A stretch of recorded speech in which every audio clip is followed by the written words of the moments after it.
네, 시사의 정석 2부는 투데이 인터뷰로 이어가겠습니다. 청주 테크노폴리스 1차, 2차 발굴에서 다량의 문화유산이 발굴됐다는 사실 모르시는 분들 많으실 텐데요. 오늘은 충북대학교 고고미술사학과 성정용 교수님과 함께 유물의 가치와 또 보존 방안에 대한 이야기 자세하게 나눠보겠습니다. 어서 오십시오. 네, 안녕하세요. 네. 청주 테크노폴리스 현재 입주를 해서 살고 계신 분들이 좀 계신데 네네. 테크노폴리스 부지 개발 사업 초기부터 논란이 좀 있어 왔습니다. 현재 사업 진행 상황 그리고 매장대 문화재 조사 내용에 대해서도 좀 말씀해 주시죠. 예, 청주 테크노폴리스 사업은 아마 2008년경부터 시작되었던 것 같습니다. 네. 그때 한 500만 제곱미터를 계획했다가 여러 가지 문화재가 나오는 부분들 제외하고 해서 한 150만 제곱미터를 사업지를 확정해서 저희가 2013년부터 한 16년 사이에 그 150만 제곱미터 중에 약 60만 제곱미터를 문화재가 있는지 없는지 조사하는 시험적인 시굴 조사라는 걸 실시했어요. 네. 그 중에 이제 한 26만 제곱미터가 발굴 대상 면적, 즉 유적이 있는 걸 확인되어서 약 3년간에 걸쳐 발굴을 했습니다. 그래서 2016년도 약 1월경에 그 전체 조사가 다 끝났고 그 조사 내용을 약 2년 정도 정리해서 2018년도 작년 6월 달에 25건의 종합 보고서로 간행을 했습니다. 네. 그리고 작년 그 4월부터 8월까지는 또 저희 충북대학교 박물관에서 그런 유적들을 알려줄 수 있는 그리고 유물이 어떤 게 있는지 지역민들한테 알려주려고 특별 전시회도 좀 실시했었는데요. 거기서 나온 내용들이 정말 다양하게 굉장히 많습니다. 구석시대의 그 유물도 나온 게 있고요. 네. 또 신석시대 것도 있고 청동시대 집자리도 있었습니다. 그런데 더 중요한 거는 그 청동시대 이후에 저희 저게 사만이라고 하는 그 시기에 있었던 마한시대의 집자리 그리고 그 무덤들 이런 것들이 한 몇백 개가 나왔습니다. 네. 그리고 4세기, 5세기대의 그 백제가 우리 지역에 진출했던 것을 보여주는 그런 집자리들도 한 500여 개가 나왔는데요. 500개라고 하면은 저희 그 일반적인 아파트가 한 단지가 한 크면 한 1000채 정도 네. 있지 않습니까? 그런데 한 100년 동안의 과거에 한 곳에 한 500개 이상의 그 마을이 있었던 거죠. 집자리가 네. 있었던 거라서 굉장히 그 사람들이 많이 집중적으로 거주했었구나라는 걸 알 수 있었던 겁니다. 예. 그리고 거기서 유물들이 약 8,000점 정도 나왔다 그러네요. 특히 그 마흔과 그 백제 때 유물이 약 3,000여 점 이상 나왔고요. 그래서 다른 어떤 지역에서보다도 많은 유물들이 나왔습니다. 그렇다면 궁금해지는 게 이게 언제 만들어졌는지는 대략적으로 지금 알게 된 사실이긴 네네. 한데 어떤 사람들이 살았을까 그리고 네. 이렇게 발굴이 된 의미는 어떤 의미를 가지고 있을까도 궁금해요. 일단 선사시대부터 구석기부터 쭉 사람들이 그 지역에 거주했던 걸 알 수 있던 자료이긴 합니다만은 네. 그 중에서 가장 많이 또 자세하게 잘 나왔던 그런 걸 보면 청주 지역에 즉 지금 발굴하는 그런 송지월동 테크노 지역에 누가 살았는지 알 수 있겠죠. 네. 조금 아까 말씀드린 대로 제일 많이 나온 그런 흔적들이 바로 마한과 그리고 백제 때에 해당되는 것 같습니다. 네. 특히나 그 마한 사람들이 만들었던 무덤들이 한 360여 개 이상 나왔거든요. 그렇군요. 예, AD 1세기부터 한 4세기까지 만들어졌던 거고요. 또 백제 사람들이 만들었던 그런 무덤도 계속해서 나왔습니다. 그래서 최근에 발굴된 거에 보면 한 300여 개 이상이 나왔다고 하더군요. 그래서 또 이제 그 시기에 샀던 집자리 또 많이 나왔던 거죠. 근데 저희가 우리 지역의 역사에 대해서 잘 모르는 분이 많이 있습니다. 네. 예, 문제가 뭐냐면 역사 기록이 없습니다. 그렇군요. 예, 청주에 대한 역사 기록이 전혀 남아 있는 게 없습니다. 특히 고대 그 사에 관한 한. 그래서 청주 분들한테 물어보면은 우리 지역이 이름이 뭐가 있지? 우리 지역의 역사가 어딜까? 우리가 어디에 뿌리가 있을까? 이렇게 다들 의아하고 궁금해 하시더라고요. 근데 이번에 청주에서 그 테크노폴리스에서 나온 것들이 바로 그런 시기에 저희 역사의 뿌리를 청주 지역의 역사의 근원을 보여주는 네. 것들이 나왔다라고 하면 되겠습니다. 마한 사람들이 주로 많이 이제 나왔다, 그 유적들이 좀 많이 있다라고 말씀을 주셨는데 그렇다면 그만큼 청주 사람들이 마한 사람들, 외부 세력과도 조금 접촉들이 좀 있었다 이렇게 볼 수가 있겠네요. 네, 그 이쪽에 살았던 사람들이 이제 이 내부에만 살았던 게 아니라 외부 사람들과 교류도 활발히 그 했던 것 흔적들이 이번 발굴한 데 나오고 있습니다.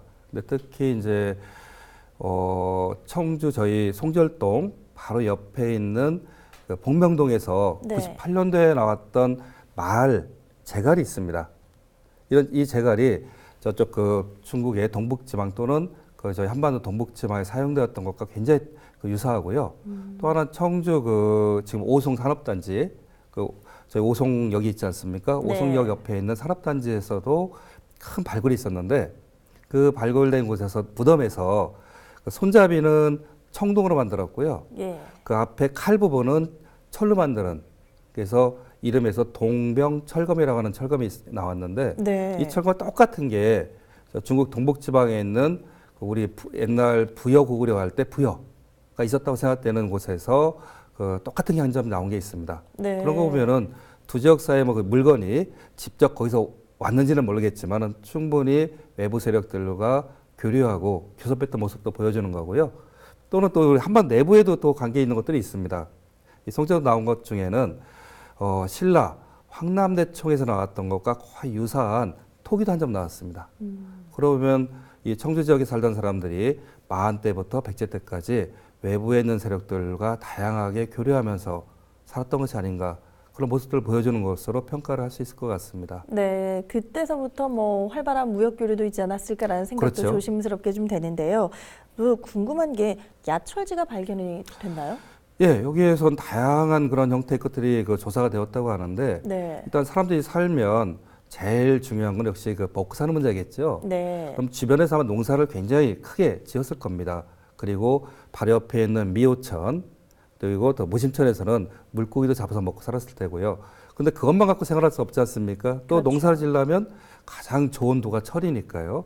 이 시기에는 철을 활용하는 시기이기 때문에 다른 데서 이런 철을 갖고 와서 하는 것보다 직접 만들 수 있으면 제일 좋았겠죠. 네. 충북 지역이 근데 최근 10년 동안 조사해 본 바로는 다른 어떤 지역보다 철 생산을 많이 했던 곳으로 알려졌습니다. 특히 충주, 그리고 진천, 그리고 저희 청주 지역 이 세 군데가 센터입니다. 네. 근데 그 센터에 하는 모습을 보여주는 것이 바로 이번에 송절동에서 나왔던 거죠. 그래서 철을 갖다가 직접 녹이고 그 재련해서 철기를 만드는 그런 원료를 만들어내고요. 그리고 여기서 철도 다시 가공하는 그런 모습도 보여주는 것들이 나왔던 겁니다. 네, 우리 지역에서도 철을 생산할 수 있었고 만들어냈다라는 게 굉장히 흥미로운 사실 중에 하나가 될 것 같고요. 또 경주처럼 무덤에 위세품들도 좀 보여졌다 이런 얘기도 있네요. 예, 그 한 5세기 정도 해당되는 백제식 해당되는 무덤에서는 다양한 형태의 것들이 나왔는데요. 그 중에는 네. 이제 토기들 가운데 그 일상적으로 쓰는 물건이 바로 토기입니다만은 그 토기들을 옛날에는 좀 더 이렇게 그 멋있게 또 잘 만들어서 그런 위세품처럼 활용하는 경우가 있습니다. 그 중에 하나가 바로 흑색 마연토기라고 하는 건데요. 그 표면을 흑색으로 만들고 아주 반짝반짝하게 이렇게 갈고 해서 마연을 하는 겁니다. 근데 그런 토기가 원래 이제 서울 지역에 많이 나왔는데 그 최근에는 이제 백제 지방 지역 여러 군데 많이 나오고 있습니다. 그 중에 청주에서도 지금까지 잘 안 나오다가 이번에 그 송절동에 있는 무덤에서 그런 토기들이 여러 점이 나와서 백제의 지방으로 그 있을 때 백제 중앙과 많은 관계를 가진 사람들이 살았구나라는 걸 알 수 있게 된 거죠. 물론 이거는 이번만이 아니라 이전에도 예. 청주 신봉동이라고 해서 바로 송절동 옆에 그런 곳이 있습니다. 근데 거기서도 이미 백제 그 한성의 중앙하고 관계했던 모습들은 네. 알려져 있었거든요. 네. 예, 그런 걸 더욱더 잘 보여주는 자료가 이번에 나왔다고 보면 될 것 같습니다. 이번 발굴된 유적들이 2세기에서 5세기를 좀 생각이 되는 네네. 유적들이라고 좀 알고 있는데 그렇다면 이 부분은 어떤 의미를 가지고 어떤 가치를 가지고 있을까요? 이 유적이라는 것은 저희 지역에서도 존재하는 거고 또는 국가적으로도 이렇게 존재할 수 있는 건데요. 이 유적의 의미와 가치는 항상 똑같지는 않을 것 같습니다. 네. 어떤 유적은 국가적으로 정말 중요해서 국가에서 관리할 수 있는 유적도 있고 뭐 공주 문화원 같은 경우가 되겠죠. 네. 예, 그런 경우라면은 이거는 저희 한국 전체 정말 중요한 유적일 겁니다. 근데 저희 이번에 송절도에서 발굴된 유적이 국가적으로 중요할지 또는 저희 지방 지역에 더 중요할지 이거는 가치의 판단의 문제긴 합니다만은 저는 국가적인 것보다 오히려 우리 지역에서 굉장히 의미가 있는 거 아닌가. 더 그 의미를 부여되는 게 아닌가 싶은 생각을 합니다. 왜냐하면 저희 청주 지역의 고대의 모습이 알려진 게 거의 없었거든요. 네. 근데 이전에 저희가 이제 보통 마한 시기, 사만이라고 이렇게 하는 시기가 있지 않습니까? 예. 마한과 진한 변환이 있었던 시기인데 저희 아까 마한이라고 말씀드렸습니다만은 청주 지역의 지금까지 연구자들이 청주가 마한이다라고 얘기한 적이 없습니다. 왜냐하면 그 저희 마한의 모습을 보여주는 기록이 삼국사기에 잘 안 남아 있거든요. 근데 중국에 있는 기록, 삼국지 위서 동의전이라는 곳에 남아 있는데 거기에 저희 청주 지역은 잘 포함이 안 되어 있습니다. 대부분의 사람들이 이전에 청주를 빼고 마한은 경기도, 충청남도, 저쪽 호남 지역 이렇게 비정을 했었어요. 근데 네. 이번에 발굴해 보면서 여러 가지 나온 게 보니까 마한의 한 핵심 중에 하나였을 것 같다. 그 규모가 그 정도로 큰 거죠. 네. 그래서 알려지지 않은 나라가 기록에 남아있지 않은 한 나라가 청주 지역에 있었을 것 같다. 근데 그 나라의 가장 핵심되는 지역이 지금 현재 그 조사되고 있는 청주 테크노폴리스 부지가 가장 중심적인 것이 아닐까라고 생각이 되는 겁니다. 왜냐하면 청주 일대에서 아무리 찾아봐도 여기보다 더 그런 옛날 사람들 흔적이 밀집돼 있고 잘 나온 데가 잘 없습니다. 공간적으로도 그렇고요. 예, 그런 의미를 갖고 있는 것 같습니다. 테크노폴리스 발굴 누적에 대해서는 우리 지역에 대한 이 발굴에 대해서도 굉장히 큰 의미를 가지고 있을 것 네네. 같은데요. 유적을 보존하는 것도 그럼 굉장히 중요한 일이 될 것 같네요. 그렇죠. 근데 지금 저희가 이제 2013년부터 계속 조사하면서 1차 사업, 2차 사업, 그리고 현재 3차 사업 이렇게 예정돼 있다고 합니다. 네. 근데 이렇게 사업을 할 때마다 문화재 조사의 절차가 있습니다. 처음에 이제 사업 예정 부재가 있으면 거기에 대해서 지표사라는 걸 실시하고요. 또 아까 말씀드린 시험적으로 파보는 그런 시골 조사, 그리고 유적이 확인되면 전면적으로 하는 발굴 조사가 실시됩니다. 네. 근데 그 과정에서 그 유적을 갖다 가치를 판단하고 그 다음에 이거를 보존할지 또 보존한다 어떻게 활용할지 이런 여러 가지 방안들에 대한 협의와 그런 과정들이 있는데요. 그 과정이 바로 문화재청과 그 사업 시행자 사이에 이루어지게 됩니다. 네. 이게 유적의 가치를 판단하는 그런 학술 자문회도 하게 되고요. 그래서 이런 청테크노폴리스 부지에 대해서는 학술 자문회도 수십 여 차례 열렸습니다. 그리고 문화재청에서 가치 판단을 위해서 검토회의라는 회의를 공식적으로 개최를 합니다. 그 회의도 7차례가 열렸었습니다. 네. 근데 그 회의 결론이 너무나도 유적이 여러 군데 많기 때문에 정말 어떤 걸 보존해야 될지 그것도 좀 어려웠던 모양입니다. 그래서 문화재청에서 주관하는 그런 학술 유적 검토 회의에서 그러면 1차 때 조사된 것 가운데 중요한 제철 또는 집자리 이런 것들을 이전해서 그대로 복원하고 그걸 전시하는 정도로 하라는 그런 안이 나왔고 그 안에 따라서 사업자는 이제 아마 조그만 유적 자료 전시관을 만들었던 것 같습니다. 사실 제가 생각하기에는 이 청주의 이 유적 발굴로 인해서 가치는 상당할 것으로 생각을 했는데 네네. 이런 가치를 생각보다 많이 봐주고 알아봐 주시는 분들이 좀 덜한 것 같습니다. 그 모든 유적 발굴들이 다 가치 있는 물품이 되는 것은 아닌가 봅니다. 사실 공사 또는 사업과 또 이 문화재 보존은 서로 이렇게 굉장히 그 양립하기 어려운 것처럼 얘기를 합니다. 사실 그런 면이 있죠. 이렇게 공사를 하면 일단 유적이 파괴돼야 되니까요. 그럼 만약에 또 유적을 보존하면은 여러 가지 사업을 못 하게 되는 거니까 둘 사이에 굉장히 어려운 점이 있긴 합니다. 그런 점에서 1차 사업 부지에 대해서 나온 문화재에 대해서는 가치 판단을 그 현재 자리에 보존하는 것보다는 이전하는 게 좋겠다고 생각했던 거였겠죠. 그래서 그 부분이 가치 판단의 문제인데요. 2차 조사 이제 사업이 현재 진행되고 있습니다. 네. 그래서 2차 사업 부지에 대해서는 현재 그 조사가 진행되고 있기 때문에 그 중간중간에 회의도 있고 또 그 유적의 가치를 검토하는 검토회도 열리고 있는 걸 알고 있습니다. 그래서 2차 사업 부지는 현재 과연 이 어디를 원형대로 그러면 현재 자리에 보존해야 될지 아니면 또 이전해야 될지 만약 보존한다면 어떻게 보존해야 될지 이 부분을 검토하는 것으로 알고 있습니다. 네. 그리고 현재 3차 사업에 대한 그런 공고도 고시도 아마 있었다고 들었는데요.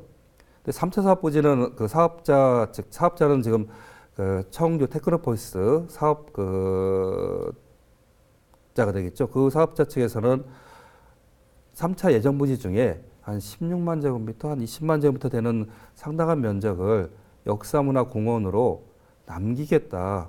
그래서 구입을 해서 시에다 기부 체납하겠다 이런 얘기를 지난주에 시민단체가 주관한 토론회에서 들었습니다. 네. 상당히 바람직한 방향이거든요. 근데 다만 남기는데 그럼 어떻게 남길까? 그리고 이걸 어떻게 시민들을 일단 활용하게 할까? 이게 굉장히 중요할 것 같습니다. 네. 즉 1차 부지에 대한 유적은 이제는 어쨌든 사라졌습니다.